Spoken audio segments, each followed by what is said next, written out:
بے شک اللہ تعالیٰ موت اور زندگی پر قادر ہے اور اسی کے اختیار میں ہے کہ وہ جب جسے چاہے موت دے سکتا ہے اور جب جسے چاہے زندگی دے سکتا ہے۔ اور اس کی ایک بہترین مثال اصحاب کہف کا واقعہ ہے۔ اصحاب کہف کا ذکر قرآن پاک میں موجود ایک سورہ کہف میں پایا جاتا ہے تاکہ لوگ موت کے بعد دوبارہ اٹھائے جانے پر کسی قسم کا شک نہ کریں۔ آئیے جانتے ہیں کہ اصحاب کہف کون تھے اور اللہ تعالیٰ نے انہیں اتنا عرصہ کیوں سلائے رکھا۔ حضرت عیسیٰ علیہ السلام کو فلسطین میں اسلام پھیلانے کے لیے جس علاقے میں بھیجا گیا وہ رومن امپائر میں شمار ہوتا تھا۔ وہاں کے لوگ بت پرستی کرتے تھے۔ جب عیسیٰ علیہ السلام نے وہاں اسلام کی دعوت دینی شروع کی تو وہاں کے لوگوں نے ان کے خلاف جا کر ان کو گرفتار کر سولی پر چڑھانا چاہا، لیکن اللہ نے انہیں آسمان پر اٹھا لیا۔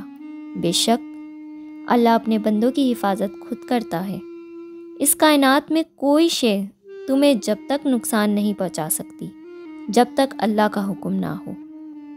عیسیٰ علیہ السلام کے آسمان پر اٹھا لیے جانے کے بعد وہاں کے لوگوں میں بت پرستی مزید بڑھ گئی۔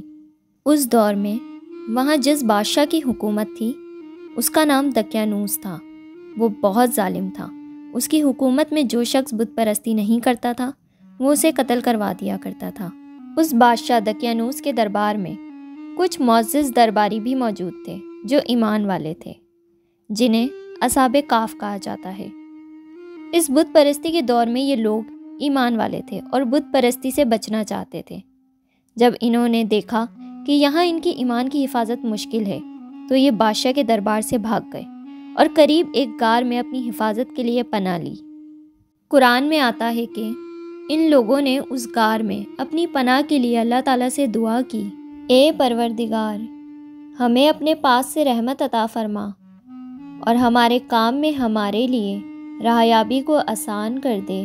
اللہ تعالیٰ فرماتا ہے بس ہم نے ان کے کانوں پر گنتی کے کئی سال تک اس غار میں پردے ڈال دیے اور پھر اللہ تعالیٰ نے انہیں اس غار میں اونگ دے دی۔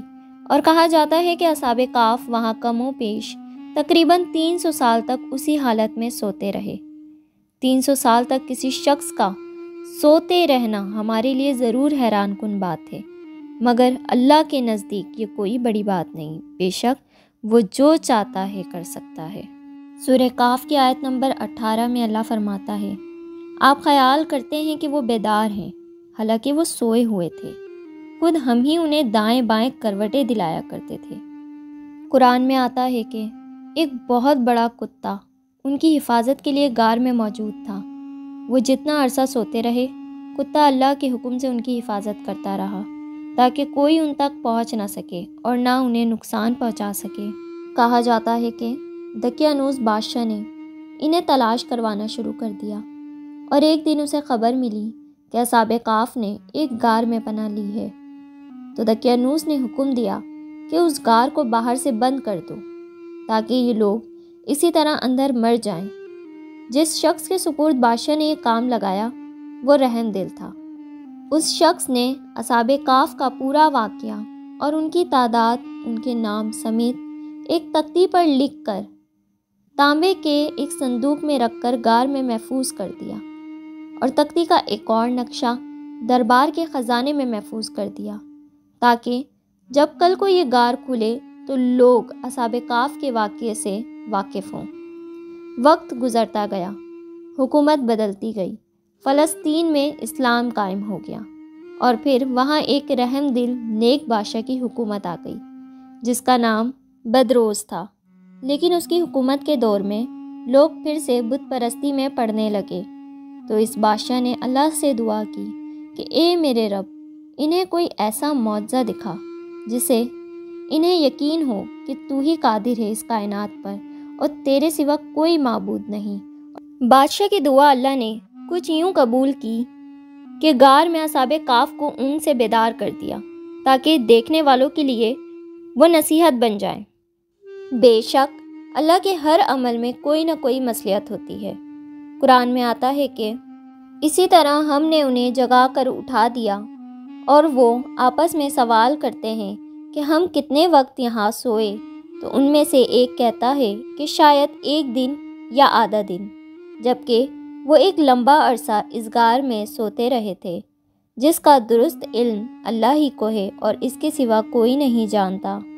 پھر ان میں سے کسی ایک نے کہا کہ کچھ کھانے کے لیے لے آؤ، مگر سنبھل کر، کہیں اس دقیانوس بادشاہ کو ہمارا پتہ نہ چل جائے۔ ان میں سے ایک غار سے باہر چاندی کا سکہ لے کر نکلا کہ کچھ کھانے کو لے لے، تو وہ دیکھتا ہے کہ فلسطین کا تو نقشہ ہی بدل گیا۔ جہاں بت پرستی عام ہوا کرتی تھی، وہاں اسلام قائم ہے۔ وہ حیران ہو گیا۔ پھر وہ ایک نان فروخت کرنے والے کے پاس گیا اور اسے اپنا چاندی کا سکہ دے کر نان لینا چاہا، تو اس شخص نے سکہ دیکھتے ہی اس سے سوال کیا کہ یہ تمہارے پاس کہاں سے آیا؟ کیا تمہارے پاس کوئی خزانہ ہے؟ اس نوجوان نے کہا، نہیں، یہ میرا ہے۔ نان والے نے کہا کہ یہ تو اب موجود نہیں ہے، یقیناً تمہیں کوئی خزانہ ملا ہے۔ اس نان فروخت نے بادشاہ کو اس تمام معاملات کی خبر دی۔ جب بادشاہ نے اس غار کے نوجوان سے ملاقات کی اور اس سے سکے کے بارے میں دریافت کیا، تو اس نے کہا، یہ میرا سکہ ہے اور میرے اور بھی ساتھی ہیں، اور ہم نے ایک بت پرست بادشاہ کے خوف سے، جس کا نام دقیانوس تھا، ایک غار میں پناہ لی تھی اور ہم وہاں سو گئے تھے۔ بادشاہ کو یقین نہ آیا، کیونکہ وہ جس بادشاہ دقیانوس کا ذکر کر رہے تھے، اس کی حکومت 300 سال پہلے ہوا کرتی تھی، اور یہ شخص تو نوجوان ہے۔ بادشاہ نے اس سے کہا کہ مجھے اس غار کی طرف لے چلو جہاں تم سوئے ہوئے تھے۔ نوجوان بادشاہ سمیت اور لوگوں کی ایک کثیر تعداد کے ساتھ غار کی طرف آ پہنچا۔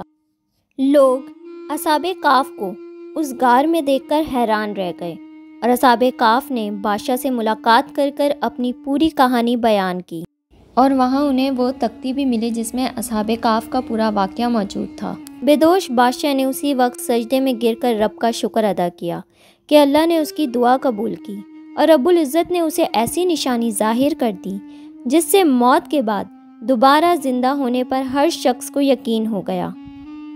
اصحاب کہف بادشاہ کو دعا دے کر اور اللہ کی سپرد کر کر السلام علیکم کہہ کر غار میں واپس چلے گئے اور سو گئے، اور رب العزت نے انہیں اسی حالت میں وفات دے دی۔ کہا جاتا ہے کہ بادشاہ بدروس نے اسی غار پر ایک مسجد تعمیر کروائی اور ایک دن مقرر کر دیا کہ سال میں ایک دفعہ تمام لوگ عید کی طرح اس مسجد میں آیا کریں گے۔ قرآن پاک میں اصحاب کہف کا ذکر اسی لیے کیا گیا تاکہ لوگ موت کے بعد دوبارہ اٹھائے جانے پر شک و شبہ نہ کریں۔